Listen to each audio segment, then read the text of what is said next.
জীৱনত কাৰোবাক পাবৰ কাৰণে কেতিয়াও নাকান্দিবা, কাৰণ যাৰ কাৰণে তুমি কান্দিবা তাক তুমি কেতিয়াও নোপোৱা, আৰু যাক তুমি পাবা তাক পাবৰ কাৰণে তুমি কান্দিব নালাগে।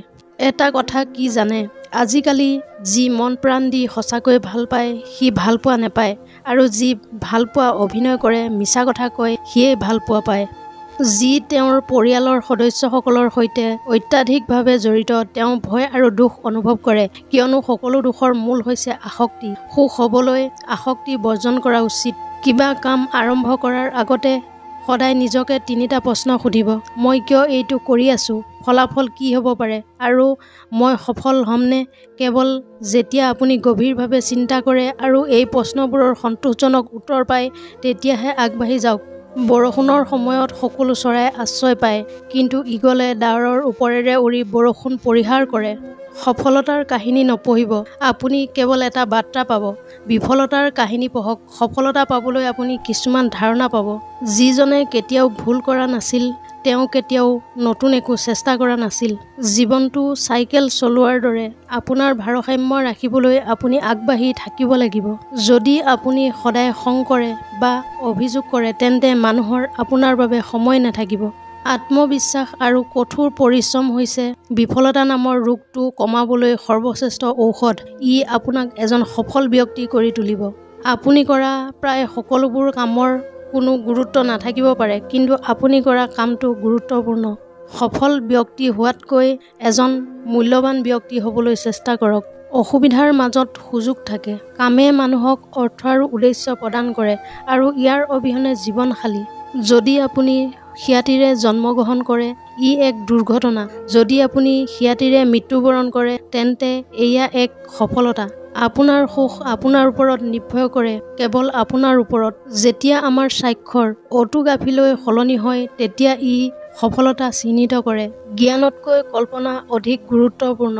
মনোবৃত্তিৰ দুৰ্বলতা চৰিত্ৰৰ দুৰ্বলতা হৈ পৰে। যিয়ে একেটা কাম বাৰে বাৰে কৰি ভিন্ন ফলাফল আশা কৰে তেওঁ এজন পাগল। এদিন আপুনি কামটো এৰি নিদিয়াৰ বাবে নিজকে ধন্যবাদ জনাব। আমাৰ সকলোৰে সমান প্ৰতিভা নাই, কিন্তু আমাৰ সকলোৰে ওচৰত আমাৰ প্ৰতিভা বিকাশৰ সমান সুযোগ আছে। যদি আপুনি নিজকে শক্তিশালী বুলি ভাবে তেন্তে আপুনি শক্তিশালী হ'ব। চেষ্টা কৰাসকলৰ বাবে অসম্ভৱ বুলি একো নাই। যেতিয়া আপোনাৰ এটা সপোন থাকে, ইয়াক বাস্তৱ ৰূপ দিবলৈ হ'লে ইয়াক সদায় দেখি থাকিব লাগিব। অভিজ্ঞতা হৈছে আমাৰ একমাত্ৰ শিক্ষক। আমি গোটেই জীৱন কথা পাতিব পাৰোঁ আৰু যুক্তি দিব পাৰোঁ, কিন্তু আমি সত্যৰ এটা শব্দও বুজি নাপাম। একমাত্ৰ অসম্ভৱ যাত্ৰাটো হৈছে আপুনি কেতিয়াও আৰম্ভ নকৰা যাত্ৰা। য'ত কোনো সংগ্ৰাম নাই তাত প্ৰগতিও নাই। ভুল সিদ্ধান্ততকৈ সিদ্ধান্তহীনতাৰ দ্বাৰা অধিক লোকচান হয়। সফলতাৰ বাবে কৰ্মৰ প্ৰয়োজন, কৰ্মৰ বাবে প্ৰয়োজন পদক্ষেপৰ। যেতিয়া আপুনি অনুপ্ৰেৰিত হয় ঠিক তেতিয়াই লক্ষ্য নিৰ্ধাৰণ কৰক আৰু লক্ষ্যটোৰ পিছত অপ্ৰতিৰোধ্য প্ৰকাৰে কাম কৰক, তেতিয়াহে জীৱনে এটা অৰ্থ পায়। আপোনাৰ প্ৰথম বিজয়ৰ পিছত বিশ্ৰাম নল'ব, কিয়নো যদি আপুনি দ্বিতীয় স্থানত বিফল হয় বহু মুখ ক'বলৈ অপেক্ষা কৰি আছে যে আপোনাৰ প্ৰথম বিজয় কেৱল ভাগ্যহে আছিল। শত্ৰুৰূপে বন্ধু পালেও বা নাপালেও, কিন্তু বন্ধুৰূপত শত্ৰু নিশ্চয় পাব।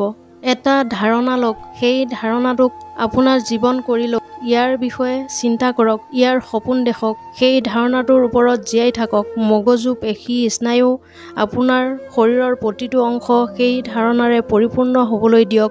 অন্য কোনো ধৰণৰ ধাৰণাক মনলৈ আহিবলৈ নিদিব। এয়াই হৈছে সফলতাৰ উপায়। বন্ধুসকল, ভিডিঅ'টো ভাল লাগিলে মোৰ চেনেলটো ছাবস্ক্ৰাইব কৰিবলৈ নাপাহৰিব।